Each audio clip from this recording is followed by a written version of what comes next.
Hello guys, Oscar Hotel 8 Sierra Tango November here from Survival Tech Nord. Today's topic, portable operations during winter.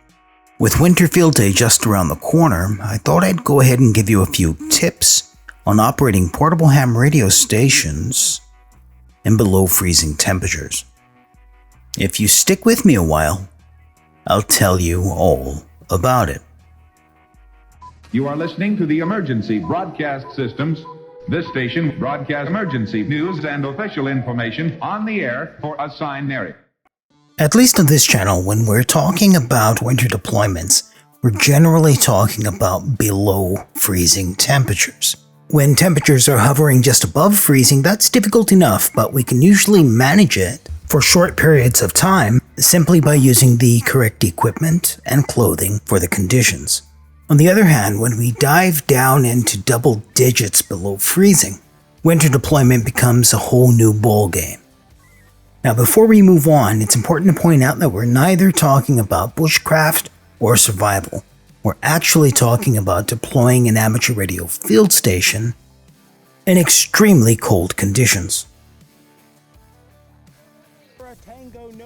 Now, it certainly is possible to deploy a rapid deployment station in the field without a shelter. In fact, we've deployed in the field without a shelter over the years quite a few times. Still, there's a difference between a rapid deployment scenario and extended field communications. With that said, extended field communications usually has us sitting in one place without moving for long periods of time in the cold. Now, the purpose of the shelter is actually to provide a barrier between the elements and ourselves and equipment. Just getting out of the wind is enough to improve our level of comfort exponentially. It also has the added benefit of allowing us to remove our cold weather gear so that we can operate our radio equipment more efficiently. For ultra-portable operations on skis, on snowshoes, or where weight is an issue, I like to use a teepee-style tent. Teepees are lightweight, easy to carry, comfortable, and easy to heat. In contrast, in extreme conditions where wind is a factor, my preferred system is the dome tent.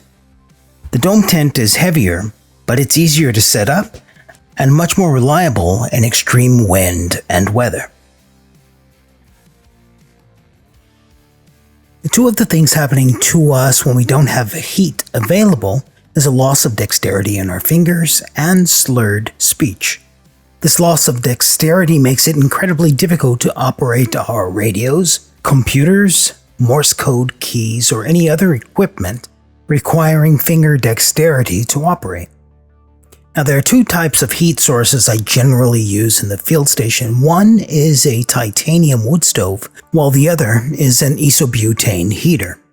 Now, both of these heat sources have pros and cons, but let's go through how I choose one or the other for a specific deployment. Let's start with the isobutane heater. This is my rapid deployment heat source. I'm not going to be out very long, perhaps 4 hours, perhaps 8 hours. And generally, I'll take a smaller shelter than I normally would if I were going to be operating with multiple operators. The isobutane heater is lightweight, it's portable, it's simple to use, but it has limited heat, a limited operating time, a finite amount of fuel, and it's only really good down to about -10 Celsius or 14 Fahrenheit. In contrast, the titanium wood stove is absolutely magnificent. It provides the ultimate comfort. It's pretty lightweight, portable, extremely easy to use. It provides unlimited heat, unlimited operating time, but it requires harvesting of wood. Now, the good side is it's good down to about -40 Celsius or 40 Fahrenheit. At least that's as low as I've used it. Now, both of these heat sources will do an absolutely magnificent job of putting you down if you're using them in poorly ventilated shelters.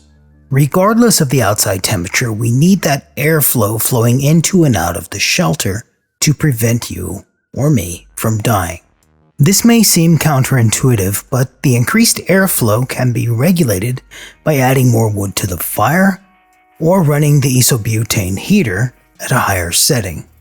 Trust me when I say this, guys. The ventilation is critical.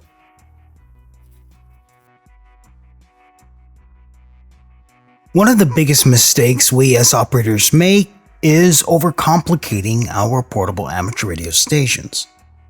Too many cables, too many components, too many unnecessary peripherals, each one of them needing to be connected to the other in the cold before we can operate our stations. To solve this problem, we take a page from the GoKit community. Each peripheral in our station is already connected to the other. The only thing we need to do when we get out to the field is connect the power and the antenna. Now, these other YouTubers are already far ahead of where I'm at, so I think they make excellent examples for what we're trying to achieve. Now, my own GoBox or hybrid GoBox GoKit is still on the bench for testing. Now, the two hybrid kits I'm working on are the Discovery TX500 and the ICOM IC705.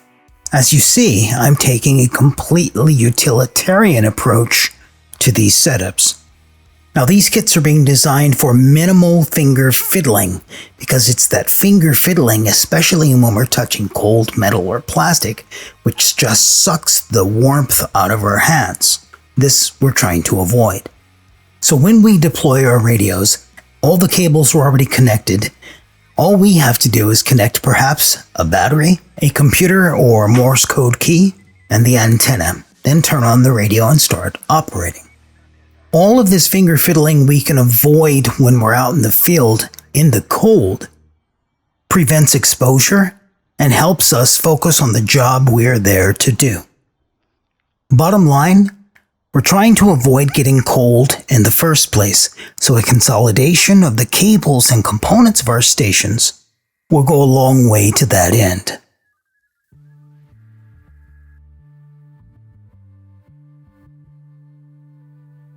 I had originally planned of adding a segment in this video on cold weather gear, but actually, I'm not going to do it. Instead, I'm going to share with you an extremely informative video done by Nate, the Canadian prepper. Nate has broken down different levels of survival gear into 3 different classes. We can consider these light, moderate, and extreme. I believe Canadian Prepper's video is much better than anything I could have produced on the topic, so please go ahead and invest 15 or 20 minutes to watch his video and hopefully learn something in the process. Please do let him know how you found that video.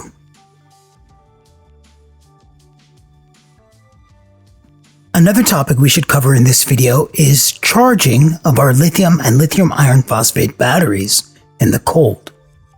The truth is, it is actually possible to discharge our lithium or lithium iron phosphate batteries in below freezing temperatures. By now you've seen me doing this on the channel quite a few times and probably wondered if I was actually out of my mind.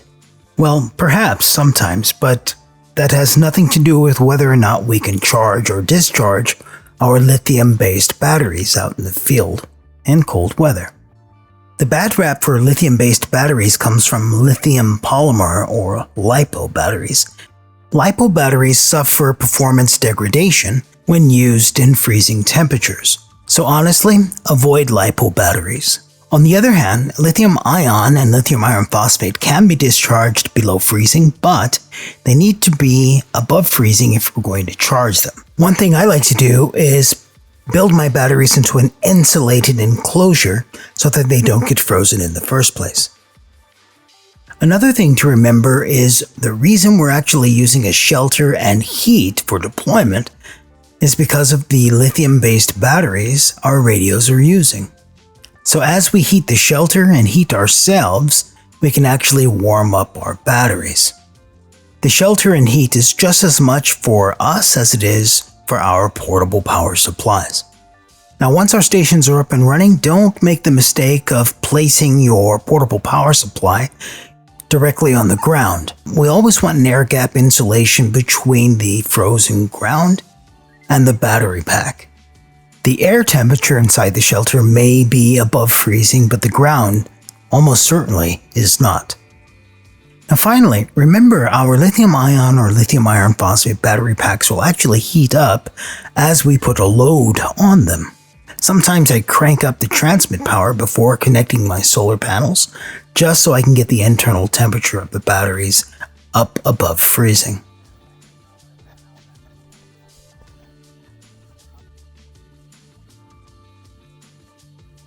Honestly, there's 1,000 more things we could touch on in this video, but the very last thing I'm going to cover today is our fire kit. Now earlier in the video I mentioned not confusing bushcraft or survival with the deployment of an amateur radio field station. There certainly are times when they can overlap, but this really isn't one of them. This is because the goals we have for the field station are different than those we might have for survival or bushcraft. When deploying an amateur radio field station, we may be doing so for emergency communications. In this example, our primary objective is supporting the radio operator.